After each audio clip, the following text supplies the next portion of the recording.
আসসালামু আলাইকুম বন্ধুরা, চলে আসলাম মাঠে। এই যে মাঠে আসছি, এখানে দেখেন এই যে এগুলা পাট। ঠিক আছে, আসলে এই পাট থেকে কি হয় আমরা জানি যে পাট থেকে পাটের যে আঁশ, আঁশ থেকে সুতা হয়, বিভিন্ন কাজে ব্যবহার হয় এটা। তো এই পাটে মানে মানুষের শরীরের জন্য যে অনেক উপকারিতা আছে আমরা সেটা জানি না। ঠিক আছে, এই যে এই পাটটা বছরে একবার আবাদ হয়, বছরে একটা মৌসুমে আমরা এই পাটের চাষটা করি। ঠিক আছে, তো এই পাটের অনেক গুণাবলী আছে। এই পাটের যে ছোট ছোট যখন পাট থাকে, এই পাটের যে শাকটা, আসলে এটা আমরা অনেকে বুঝি না। ঠিক আছে, এটা শরীরের জন্য অনেক উপকারী।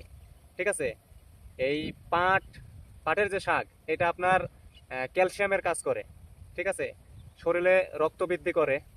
তারপরে মানে মানুষের যে ত্বকের উজ্জ্বলতা বাড়ায়, আরো অনেক গুণাবলী আছে এই পাটে।